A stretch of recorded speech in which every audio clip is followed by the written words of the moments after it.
Welcome back, and with us now live in the studios Dr. Amira Sabiq, and she's a strategic management expert and education leadership expert also, and she's going to be talking to us about inner peace and spiritualities, so especially that this spiritual month, and how to be able to achieve inner peace through social and religious perspective and other elements also, and the definition of inner peace.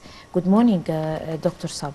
Good morning, Dina. How are you doing? A pleasure Happy of me Ramadan. to be with you and your audience. Same here. And happy Ramadan to all of you. Same to you. Let us first talk about defining inner peace. If we would like to define inner peace, what would we say?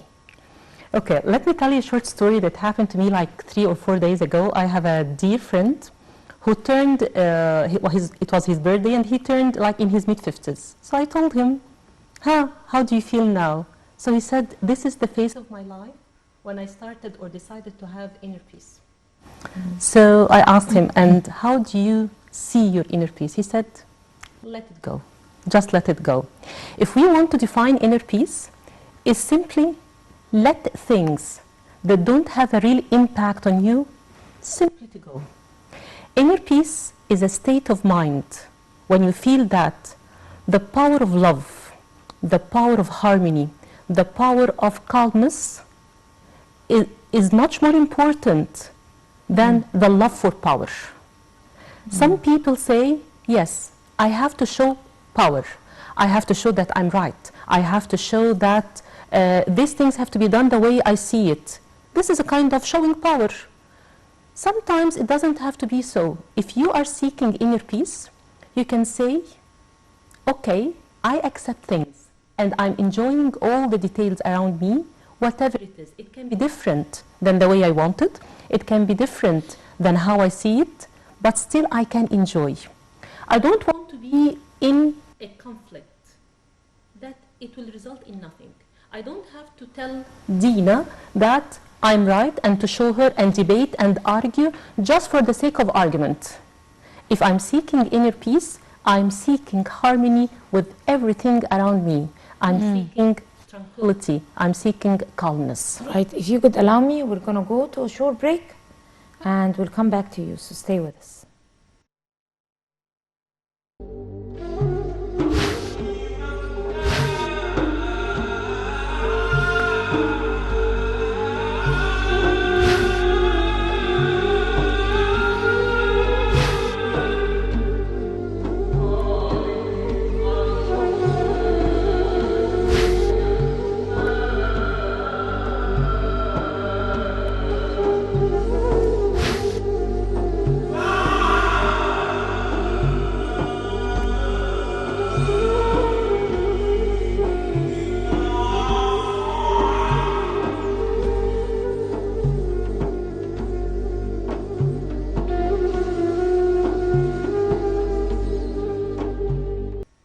Welcome back, and we were talking about inner peace and establishing inner peace, but first a definition of inner peace with Dr. Amira Sabiq. Please, if you could, you were defining inner peace. Yes, and we were saying that it is the tranquility or the state of tranquility when we feel that the power of love is more powerful than the love for power.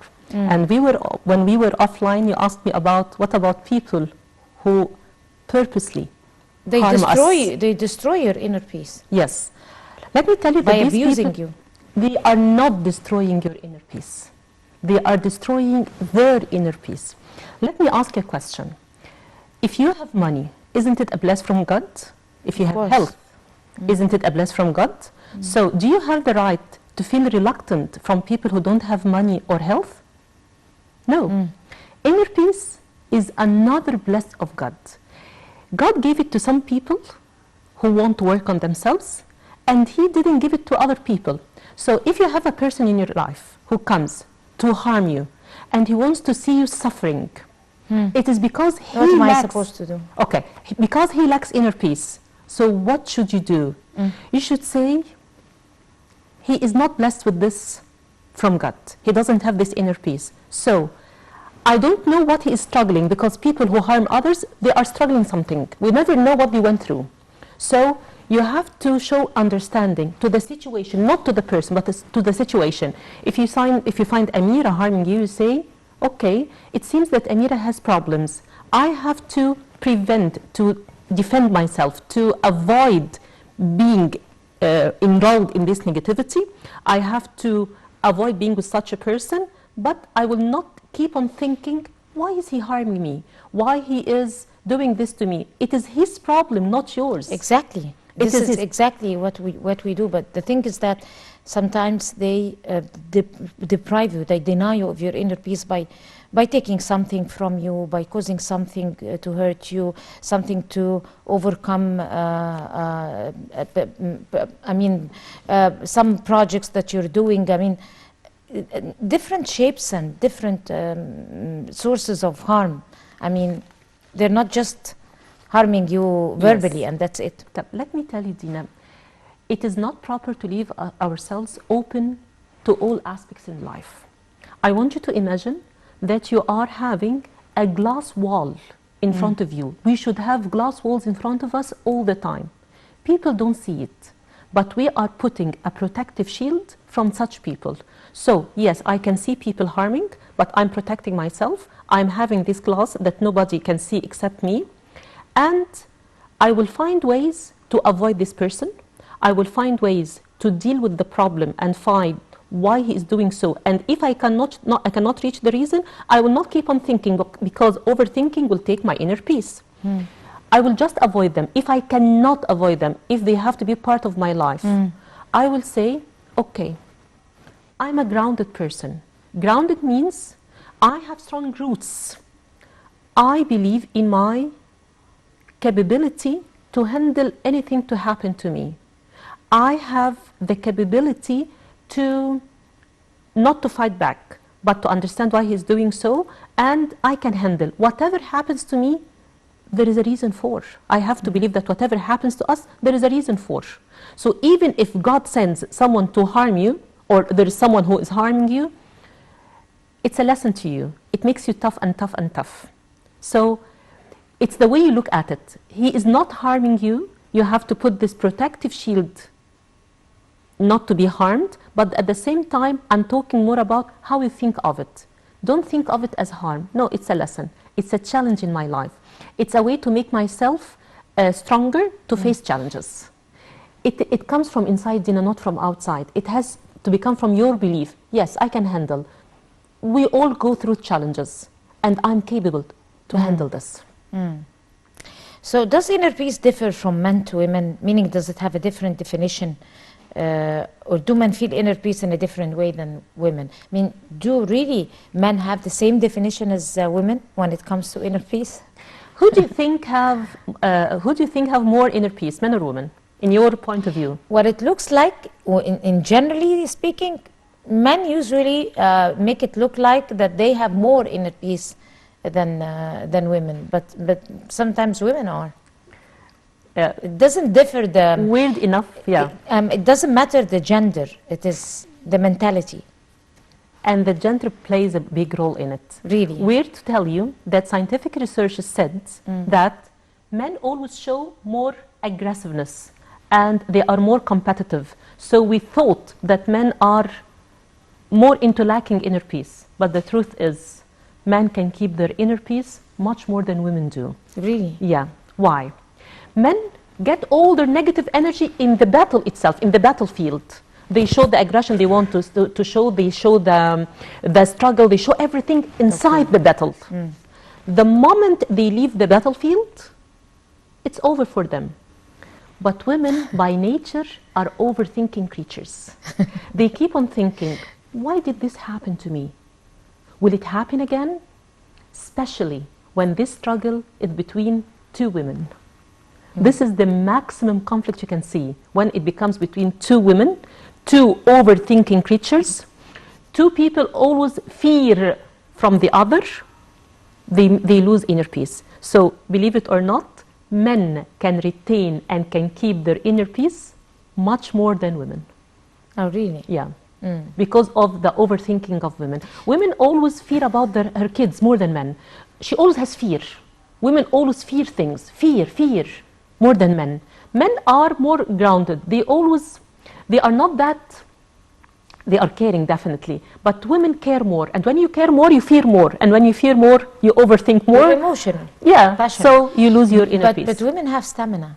They can endure difficulties. Stamina makes you move. Yes?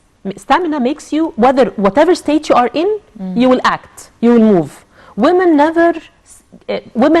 can never give up as men, by the way. Men give up easier than Exactly. women. Yes? But this is a way to struggle. We are fighting. This is not inner peace.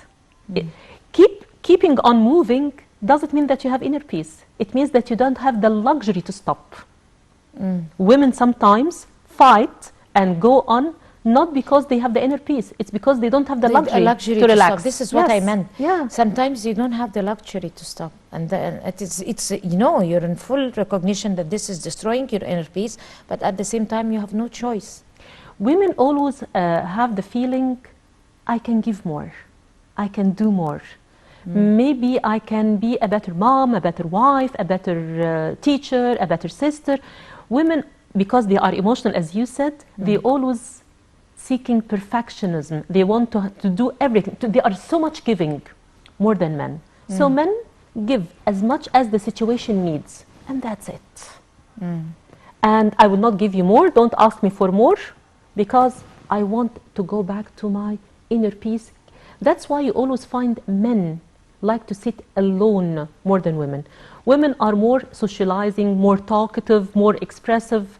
Men want to sit alone, even at homes. You always find wives complaining from their husbands because husbands don't want to talk a lot.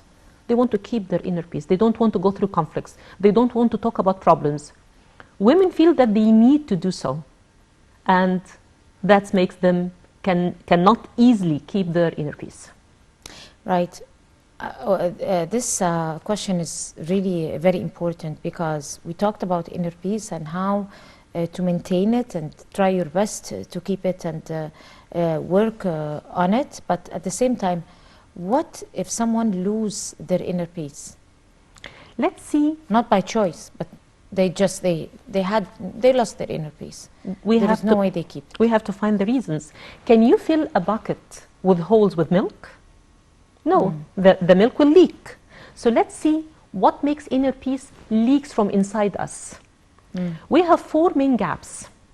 We have 4 main holes in our life. If we cannot just close them, our inner peace will leak. Number 1, seeking perfectionism. And some people believe that this is something good. I'm a perfectionist. I don't do things except perfect. I'm a perfectionist. And people believe that this is a good or a positive thing.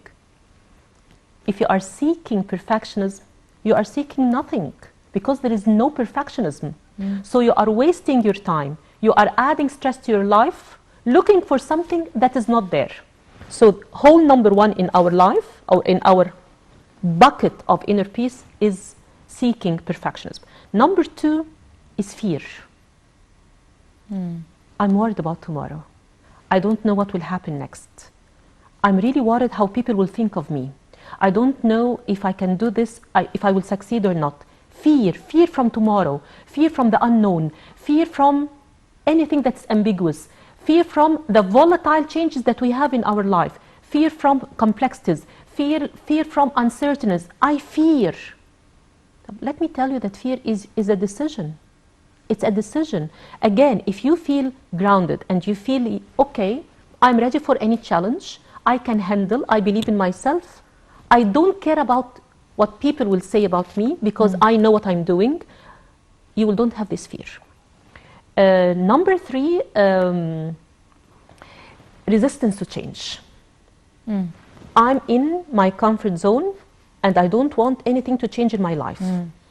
This is a very good idea. This can never happen. This can never happen because change in our life is a fact. Isn't that inner peace? Resistance to change definitely is a big destroy for our inner peace because you cannot stop change around you.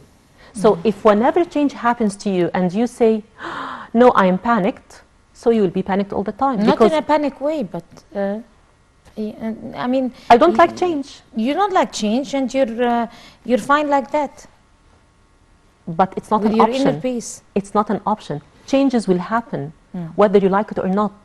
So you have to know, yes, definitely, my life will change by any instant in life. I may lose people, new people may come to me, I may lose things that are precious in my life. Change will happen.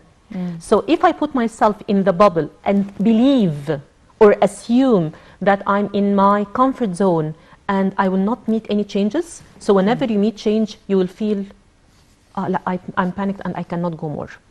Number 4 is unsatisfaction. I'm not satisfied. I need more. I want to be better than others. And this is a lack of belief in God's will. Very interesting. Unfortunately, we have to wrap it up right now. Of course, Dr. Amira Sabiq, you are an educational leadership expert. We'd like to thank you so much. Wish you all the best of luck. You have a beautiful day. It was a pleasure being with you. Thank you. Same here. And we're going to go to a short break and we'll come to continue the breakfast show. So stay with us.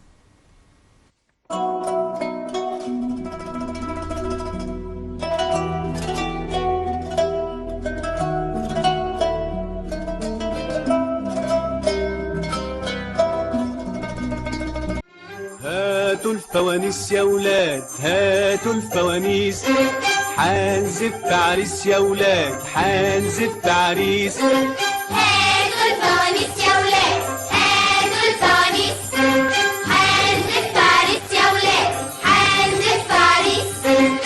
حيكون فرح و30 ليلة، 30 ليلة، حنغني ونعمله الليلة. حيكون فرح و30 ليلة، 30 ليلة، حنغني ونعمله الليلة. وحنشبع من حلوياته. هاتوا الفوانيس يا ولاد، هاتوا الفوانيس.